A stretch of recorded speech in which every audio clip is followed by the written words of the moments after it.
And good afternoon, everyone. My name is Derek Olson, the president of World Oregon, and it's an honor to have you joining us today for our webinar, The Button, the New Nuclear Arms Race and Presidential Power from Truman to Trump. We have two very esteemed panelists here today that will be talking about this issue and some robust Q&A from you, the audience. For those of you who haven't been to a World Oregon webinar, welcome. Webinars are free for World Oregon members and other members of the World Affairs Councils of America. If you're not a World Oregon member, I encourage you after the webinar to go to our website, worldoregon.org, and sign up to become a member and get on our mailing list.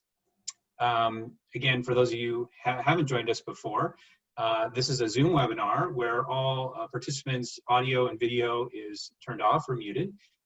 You can ask questions through the Q&A function of Zoom. And later in the program, my colleague, Tim DeRoche, our Director of Programs, will moderate questions from the audience for our panelists after they finish their presentations. We will also be posting links in the chat on how to buy the book at a discount and about podcasts related to the book and other materials of interest. So I encourage you to engage with us on the chat or Q&A function to learn more information about this topic and our speakers. At the end of the program, Tim will close and highlight a few of the programs we have coming up. Just a reminder, we have a great program coming up next soon for Chris Nichols with Oregon State University, talking about reflections on the 1918 pandemic. A sobering topic, but one that was really one of our most popular webinars this spring. He's taking a 6-month-in look at it, and that's our next webinar coming up. Now to today's event, which we are recording for posting on YouTube. So mind your P's and Q's in the Q&A. Our presenters are two gentlemen with a great deal of experience and knowledge in this area. We have William J. Perry, who was Secretary of Defense in the Clinton administration, as well as Undersecretary of Defense in the Carter administration. He has overseen the development of the strategic nuclear systems that are currently in our arsenal. His new offset strategy ushered in the age of stealth, smart weapons, GPS, and technologies that changed the face of modern warfare. In 2007, Dr. Perry collaborated with George Shultz, Sam Nunn, and Henry Kissinger to publish several groundbreaking editorials in the Wall Street Journal that linked the vision of a world free from nuclear weapons with urgent but practical steps that could be taken to reduce nuclear dangers. Secretary Perry's 2015 memoir, My Journey at the Nuclear Brink, is a personal account of his lifelong effort to reduce nuclear dangers. He founded the William J. Perry Project to educate the public on these dangers. And he is the Michael and Barbara Barbarian Professor Emeritus at Stanford University. Our second panelist, Mr. Tom Kalina, is the Director of Policy at Plowshares Fund and has 30 years of Washington, D.C. experience in nuclear weapons, missile defense, and non-proliferation issues. Has held senior positions at the Arms Control Association, the Institute for Science and International Security, and the Union of Concerned Scientists. He's been directly involved with efforts to end U.S. nuclear testing, limit ineffective anti-missile programs, extend the Non-Proliferation Treaty, and secure Senate ratification of the New START Treaty. He has published widely in major magazines and journals and has appeared frequently in the national media. He's also testified before the Senate Foreign Relations Committee and regularly briefs congressional staff. He has a degree in international relations from Cornell University. Thank you both, gentlemen, for joining us today. I'm going to sign off and hand this over to you and look forward to an engaging program. Derek, thank you very much. And thanks to World Oregon for organizing this event and giving us the opportunity to speak. We're going to show some slides. So I'm going to share my screen. And we're going to hope this works. Okay, so far, so good. As Derek said, I'm Tom Kalina, Policy Director at the Plowshares Fund. And I had the honor of writing this book, The Button, with Secretary Perry. This book was published in June for really two reasons. We wanted to mark the 75th anniversary of the Hiroshima and Nagasaki bombings.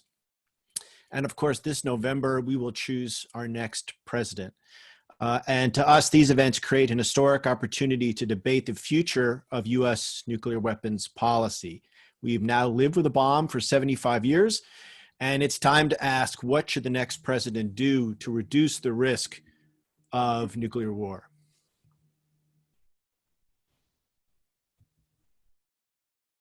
Trying to advance my screen here, which of course always somehow chooses not to work when we want it to. All right. So first, some context. We all know that the current national crisis is quite severe. The battered economy, the resurgent coronavirus, racial injustice, and now as the West Coast is experiencing climate change and fires as a result. All of these things create important opportunities for change. For example, the coronavirus shows us that U.S. leaders have been focused on the wrong threats. We're spending too much on outdated Cold War scenarios and not enough on the real threats that we face today. For example, despite spending about $700 billion a year on defense, many Americans simply do not feel safe. Take the $1 trillion that the United States plans to spend on nuclear weapons over the next few decades. Much of this is simply not needed. And we should see this as a nuclear piggy bank for the next president to break open and pay for higher priority needs. But this is not all about money. We need to change nuclear policy as well. The bomb simply does not address the most serious threats we face. And in fact, it can make those threats even worse. So let's unpack this a bit. We like to show this photo because it tends to focus the mind. Here is President Trump with the infamous football, the briefcase that contains everything the president needs to start nuclear war. This is literally how close we are to nuclear war every day, every minute, right now. President Trump can order an attack on his own authority, no second opinions needed, no input from Congress or the Secretary of Defense is required. Now, we don't mean to single out President Trump here. His impulsiveness and disregard for the facts highlight these concerns, but all presidents make mistakes. They're all human, and that's why we feel that no single human should control the future of humanity in this way. Yet we, the American people, choose to give presidents this absolute power. Why? Why do we choose to live so close to the brink of disaster? Well, in our book, we assert it's because U.S. nuclear policy is focused on the wrong threat. So let's get into it. In the book, we make this central argument. U.S. policy is focused on the wrong threat of a surprise attack from Russia. Such an attack is highly unlikely for the simple reason that it would mean the utter destruction of both sides. And yet U.S. policy has been based on this threat for decades. And here's the big problem. This mistaken threat assessment increases the risk of blundering into nuclear war by mistake. We could start nuclear war in response to a false alarm, which we see as one of the greatest dangers in the world, and we just don't need to take this risk. Instead, we need to move away from quick launch policies and give the president more decision time. So Bill, turning to you, you had a front row seat to the arms race and met with Soviet and Russian officials many times. Some might challenge our central assertion that a surprise attack from Russia is not a likely threat. What would you say to them? Well, as you said, I have met with Russians many times. I met with all of the leaders of Russia at the time, our Secretary of Defense, from the president on down. And I visited Russia dozens of times and met with hundreds or even thousands of Russians. One thing I can say with great confidence, the Russians are not stupid and the Russians are not suicidal. So we have been focused on the wrong threat. But there is a real threat, and the real threat is the danger of an accidental war, of blundering into a nuclear war. Tom? So this perceived threat of a surprise attack drives the military requirement that we must be ready to launch nuclear weapons at all times within minutes. And that in turn drives three dangerous policies. The president has sole authority to launch nuclear weapons within minutes, with no second opinions or oversight, and this is something that most Americans simply don't realize. The president also can order a first strike and is not limited to retaliation. Here again, most Americans, I think, believe that the United States would only use nuclear weapons in retaliation, but our policy, in fact, allows for first strike. And the president can launch hundreds of land-based ballistic missiles, ICBMs, on warning of attack without waiting for proof of attack. Bill, give us your sense of why this combination of policies is so dangerous. And I think what illustrates best the danger of these policies is the problem of false alarms, false alerts, of which we have had 5 that I'm personally aware of.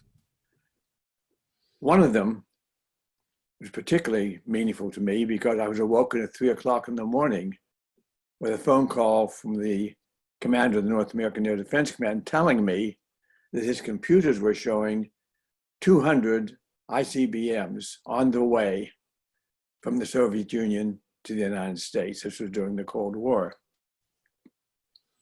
He immediately, happily, went on to say that he had concluded his computers were in error, and he was calling me to see if we could see if I could help him determine why his computers were having a problem. It actually took us a couple of days to determine what the problem was, which was a faulty microchip in the computer. But there were other false alarms in which the problem was human error. One time, for example, when the operator came on duty that night, he put a tape into the computer which he thought was the operating tape. It turned out it was a training tape. And so what the computer was showing was a very realistic simulation of an attack from the Soviet Union. So the false alarm problems are dangerous. And let's take one of them through for just a few minutes. On the call that I got, where the watch officer assured me he had concluded it was a false alarm, before he knew it was a false alarm, he had called the White House. He was set to wake up the president at 3 o'clock in the morning, and the president would then have about 5 minutes to decide whether he should launch our missiles before they were destroyed in their silos. Now, had he done that, he would, of course, accidentally started a nuclear war. So the danger then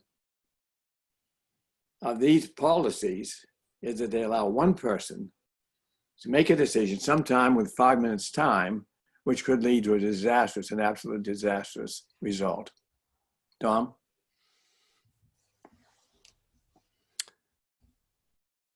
Thank you. Just trying to get to the next slide here.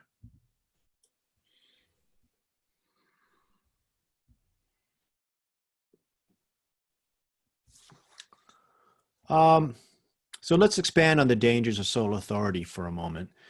In 1963, President Kennedy warned that we could stumble into nuclear war due to accident or miscalculation or madness. Can you explain how this might happen?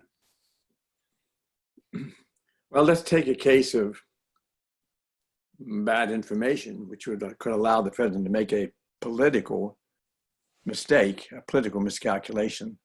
President Kennedy, during the Cuban Missile Crisis, was doing everything he could to prevent a nuclear war, and so was his counterpart, Khrushchev. And yet we almost blundered into a nuclear war. After the crisis was over, President Kennedy said he thought the chance of the Cuban Missile Crisis escalating into a nuclear war was about 1 chance in 3. 1 chance in 3 in bringing about the end of our civilization. He was operating on bad information. One example of the bad information he had was that he was basing all of his decisions on the operational capability of the medium-range missiles that were deployed in Cuba, but which did not yet have their nuclear warheads mated to them. But he did not know that the Russians already had short-range missiles in Cuba with nuclear warheads and with operational ready to go.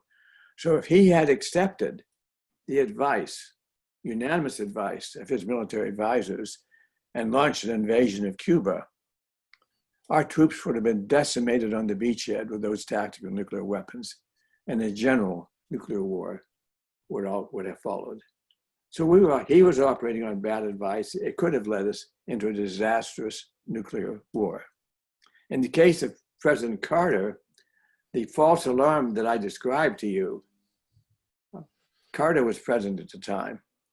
And had he been awoken, if the watch officer had taken another 2 or 3 minutes to decide this was a false alarm, the president would have been awoken, and then he would have had 5 minutes to decide whether to launch our ICBMs before they were destroyed in their silos by what he presumed to be was an incoming attack. Of course, had he decided to launch those missiles, he would have started a nuclear war. There was no way of calling them back. There was no way of destroying them in their silos. So he had to make this fatal decision. Tom? Thank you. Again, trying to get this to move. While you're bringing that up, let me just add to it. Yeah. The unstable decider is another issue. The president might not always be in full command of his faculties. For example, when President Nixon was in the last few months of his presidency, he was drinking quite heavily. And at that time, the Secretary of Defense, Jim Schlesinger, was so concerned that he called the commander of the Strategic Air Command and told him if he got a command to launch, he should not implement it without checking first with him. Well, that may be comforting to you, but on the other hand, he had no authority to do that, and there's no reason to believe that the general would have actually followed that guidance. So we do worry about presidents that are not able to make the decision. President Kennedy, for example, was on a very heavy medication, which could have influenced his ability to decide properly. President Reagan, in the last few months of his presidency, was in the early stages of Alzheimer's disease. So all of these factors have an impact on why we should not have one person making this consequential decision. Now, Tom, go ahead. Thank you. Now, one of the main conclusions of our book is that the next president can and must reorient nuclear policy away from a Russian surprise attack to preventing accidental war. And Bill, if you could lay out our main arguments for how to do this. Well, first of all, we think we should eliminate, the new president coming in should eliminate the sole authority of the president to launch and find a way of sharing that information. Just among other reasons for doing that, it would slow down the whole process so we have time to really contemplate what's going on and gather more information. So we should end sole authority. We should also establish what we call a no first use policy. We should never, ever use nuclear weapons first. And that relates to the danger of using them by mistake. And finally, we should phase out our land-based ICBMs because they are the real vehicle for causing a accidental launch. It's because they are in silos, and those silos are highly vulnerable to attack. There's an impetus to launch them quickly before they are attacked. And that pushes us into making decisions in about 5 minutes, decisions that affect the whole life and death of the whole country. So we do not believe we need the land-based ICBMs because of the capability we have in submarines and bombers, and they are a real danger to us, so we should phase those out. Tom, back to you. Thanks. We're going to wrap this up so we leave plenty of time for question and answer with the audience. But let me just say that nuclear weapons are the president's weapons, and every 4 years we have a chance to change U.S. nuclear policy. The 75th anniversary of the bomb and the current national crisis should inspire us to rethink our approach to national security. U.S. nuclear policy is doing more harm than good, and it magnifies the dangers we face from the most likely nuclear threat, which we assert is blundering into nuclear war by mistake. And the next president can and must fix this. We know this will be hard. We are up against 75 years of outdated thinking and a $50 billion industry.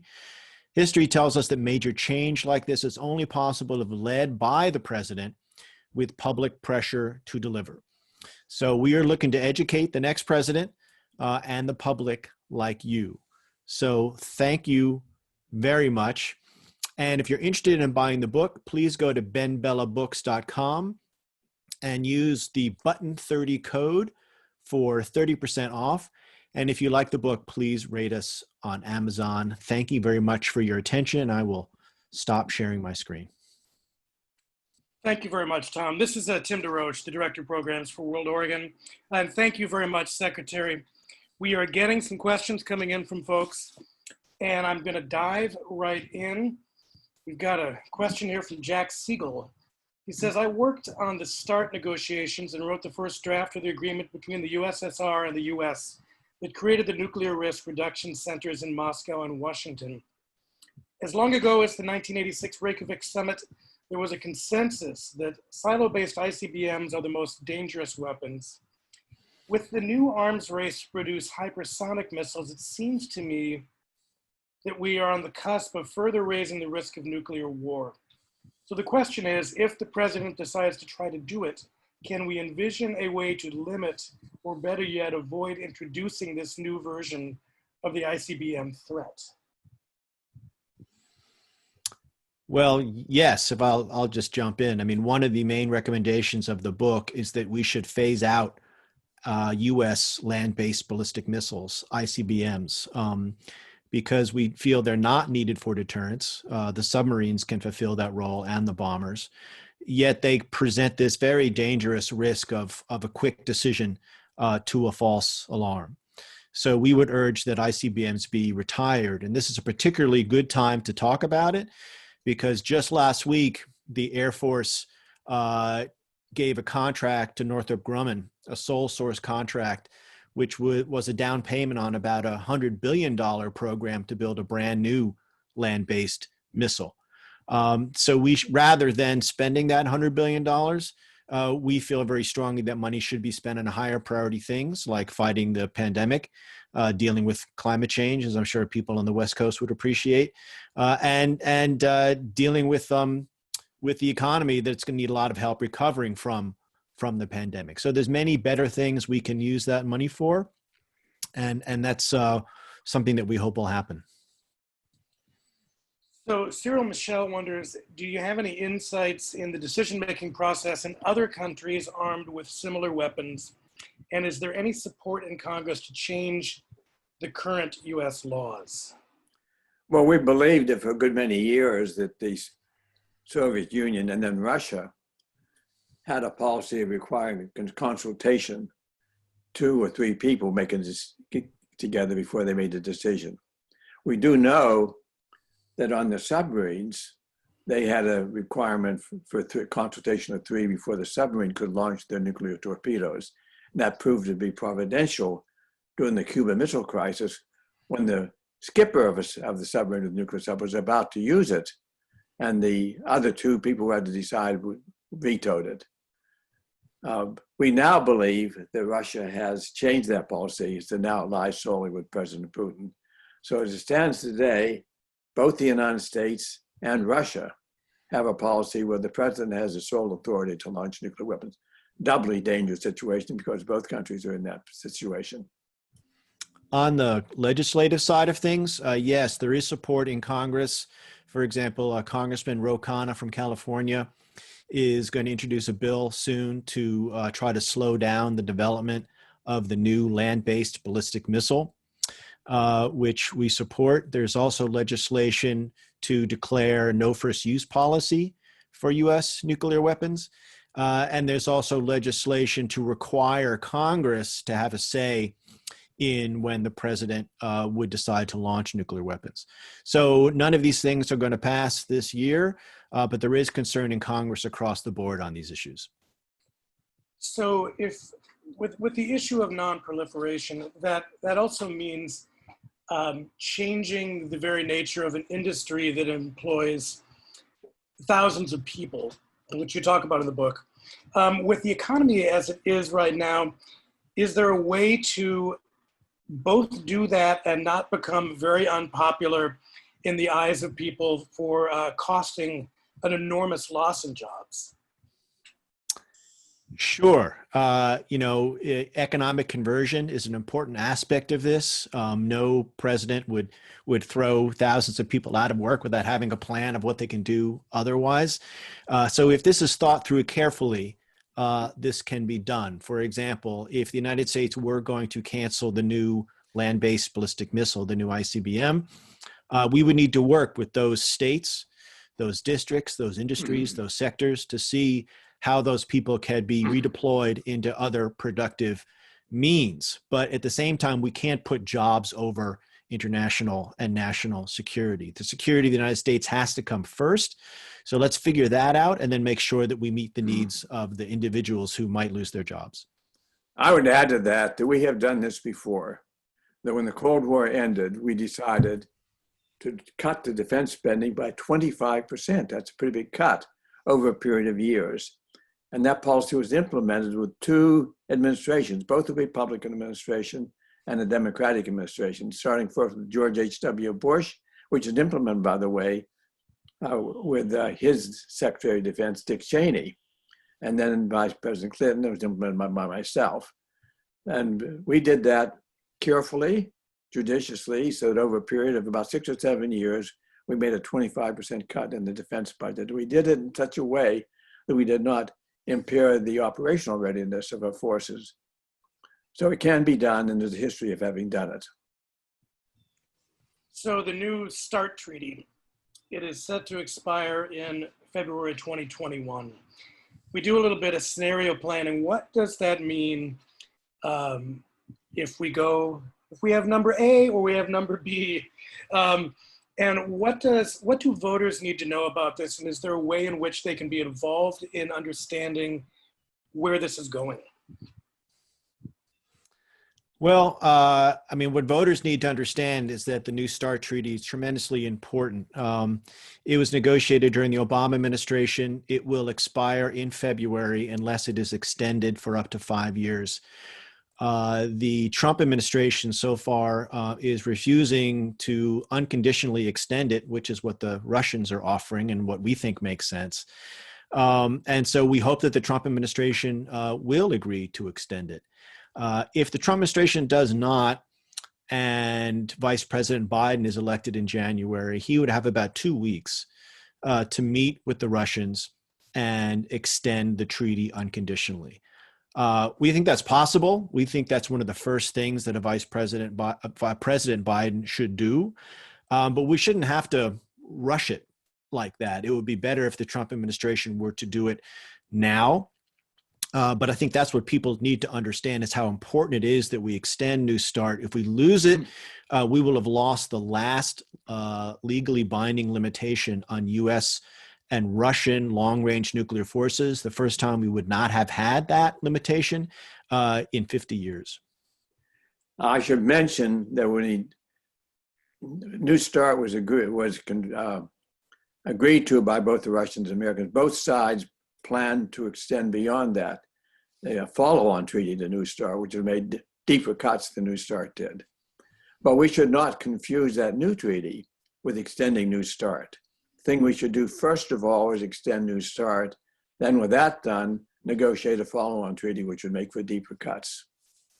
If I could just add, this tradition of mutual reductions in U.S. and Russian weapons is a long bipartisan one. This started under President Nixon, through President Reagan, and of course through Obama. So this is a bipartisan tradition, longly supported and hugely popular among the American public and hugely beneficial to U.S. security.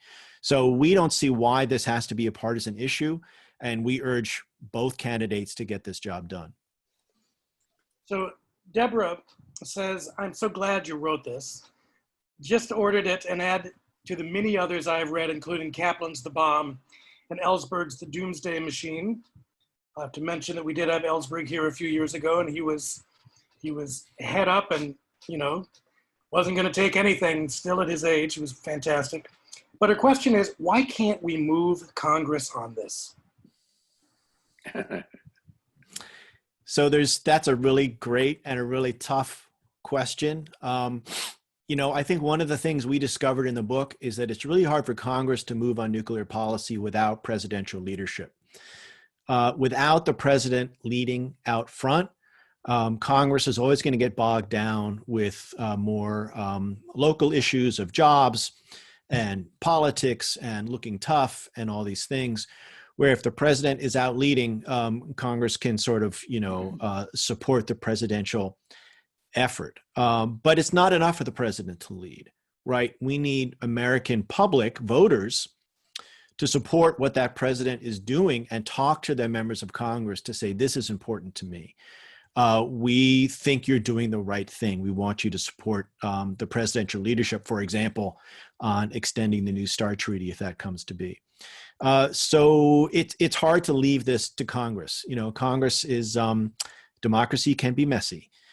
So we need the clear leadership from the White House, and then we need the involvement of the public pushing their members to do the right thing. I'd like to emphasize the point made about the importance of the public on this, because when President Obama came into office, he came in with a full determination to implement many of the policies we're talking about. He got as far as the New START treaty, and then he ran into a buzzsaw trying to get that ratified in Congress. He finally pushed it through after making concessions he really did not want to make.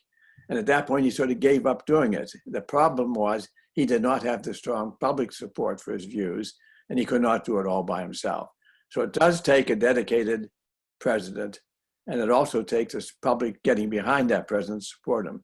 So we're trying very hard in this book and reports on the book to try to get the public educated on these issues, so that if we have a president who is anxious to carry out these policies we're recommending, that the public will be there to back him.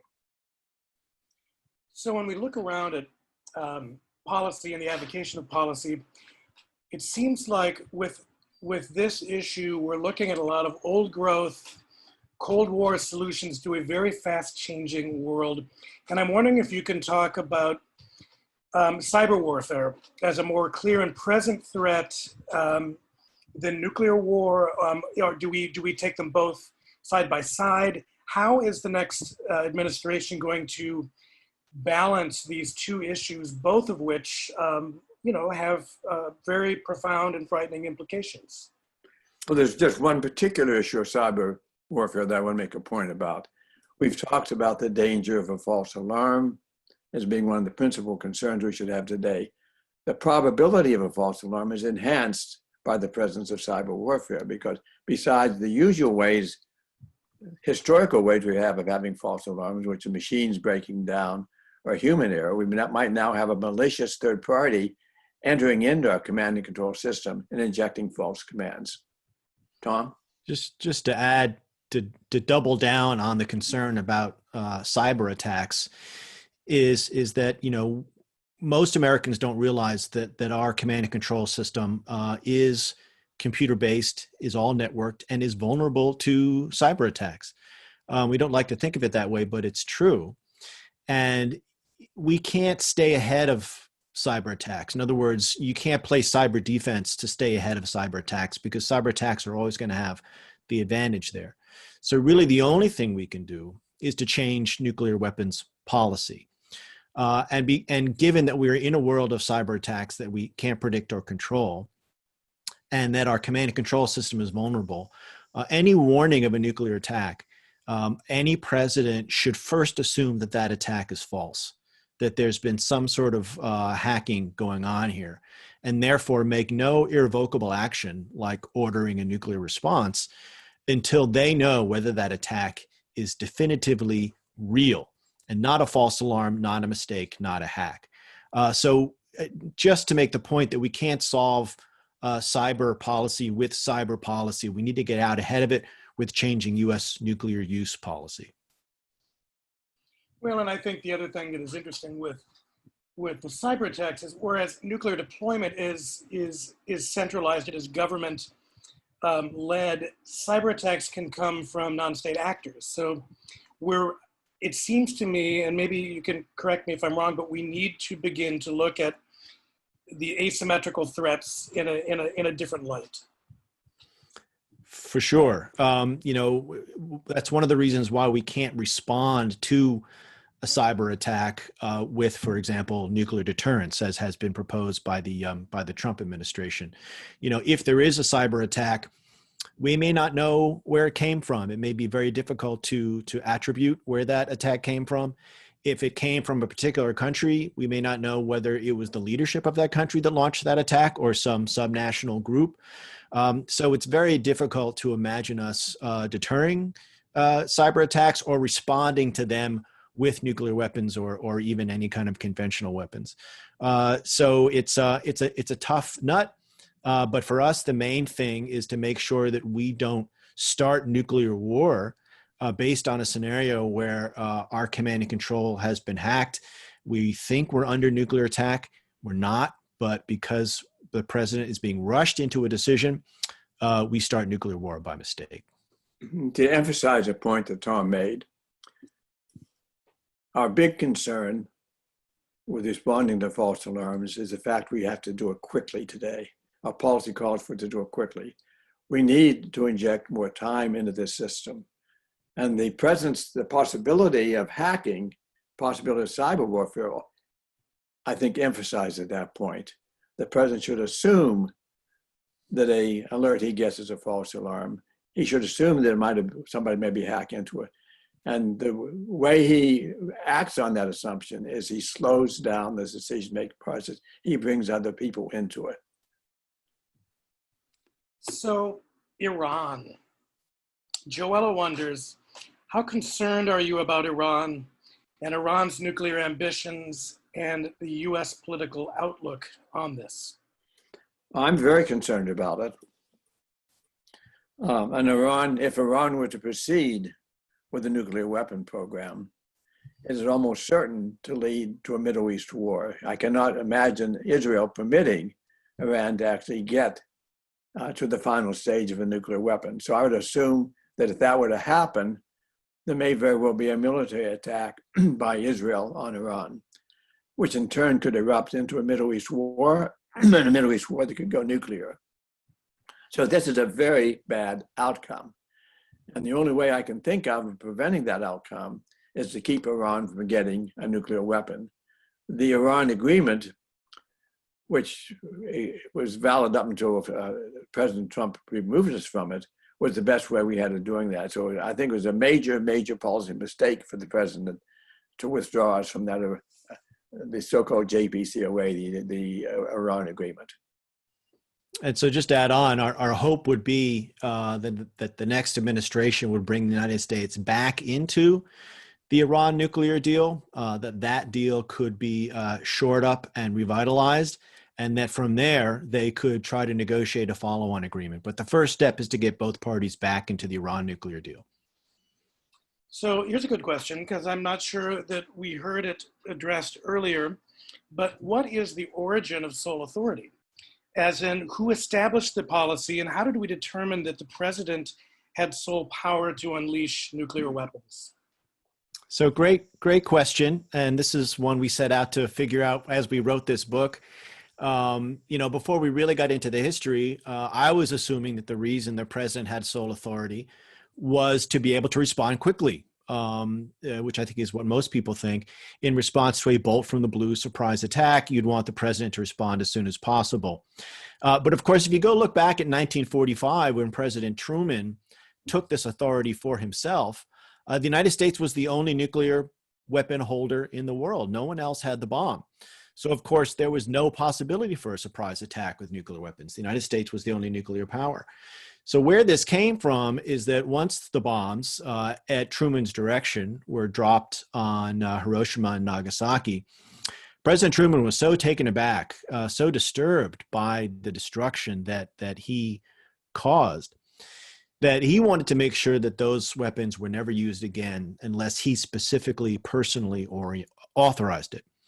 So he took that authority, which at the time was shared with the military, took it away from the military, and said only civilian leaders shall decide when nuclear weapons are used, which is great as far as it goes. The problem here is that he gave it to only one civilian leader, himself. He said the president shall be the only decider in this case. That example, that precedent of sole presidential authority is still with us today. It has lasted through every administration since then. And it's time to end. Again, it might have made some sense during the Cold War when things were deemed to be more dangerous. But certainly since the Cold War ended 30 years ago, it's high time for us to step back and say, do we still need presidential sole authority? Is it worth the risk? Because again, of course, the risk is that you'll have a president who may not be qualified or responsible at that moment in time, making a decision that no one has a check or balance on.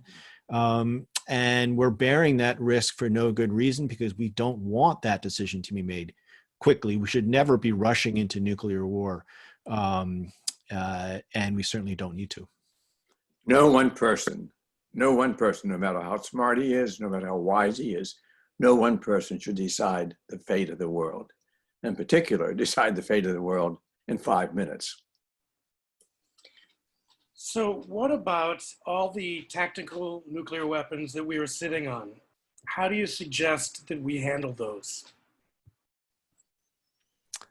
Well, just for the audience's information, I mean, we have what are called strategic nuclear weapons that are very long range, that can reach from the United States to Russia, say.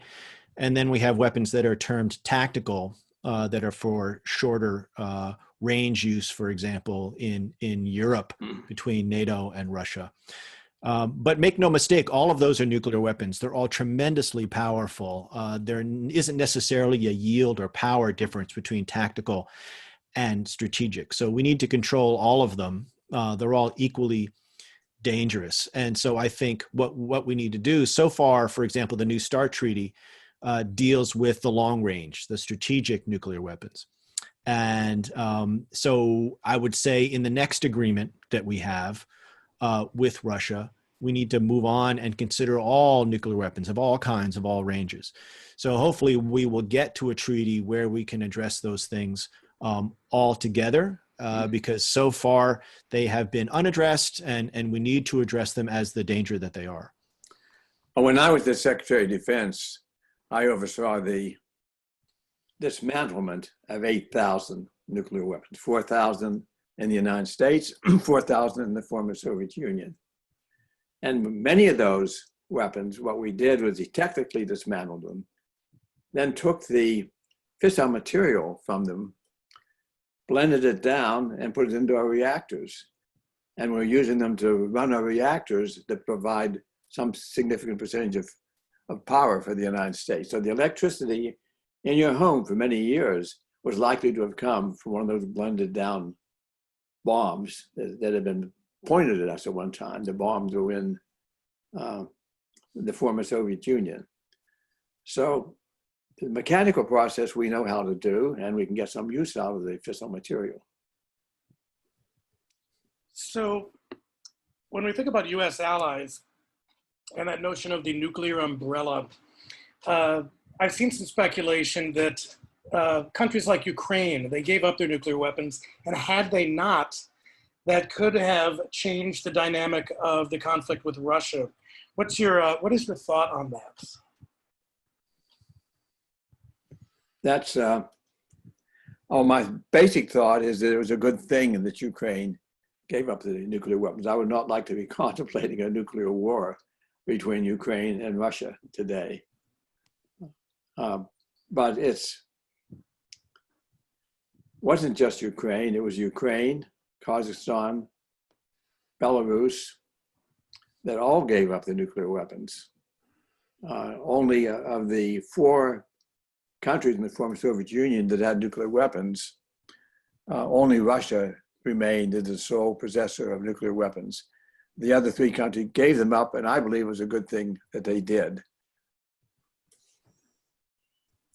So North Korea, as we move forward, having worked in diplomatic relations with the USSR, how do you see us developing a consistent and productive conversation with North Korea going forward?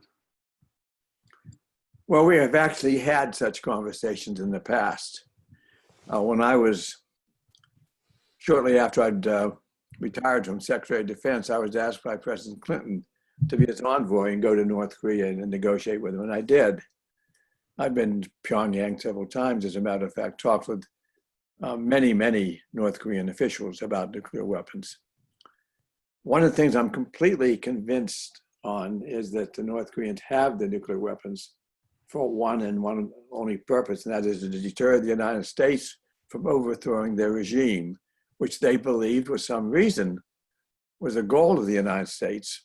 In fact, in the Bush administration, they explicitly stated that as their policy to North Korea. So that's why they have the nuclear weapons, to keep that from happening, and it's probably successful in doing that.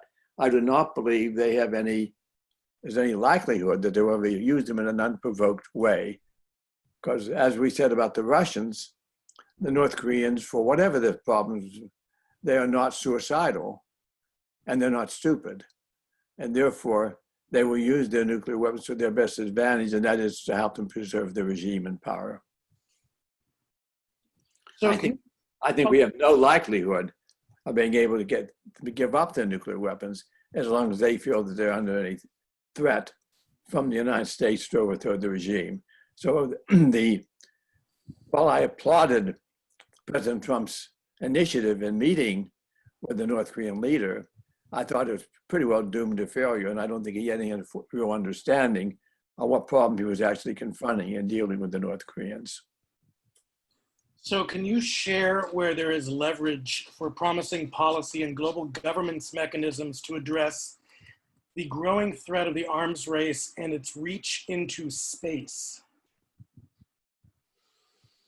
I don't think I quite understand the question. Try it again. I think what they're saying is there some policy or some government mechanisms that is going to limit an arms race, or say a space force in an area that we have always deemed to be a neutral place? Well, what I will say is that the United States had a substantial investment in space, in communication systems. For example, navigation system, our GPS is in space. And we have many of our systems, commercial and military, depending on space.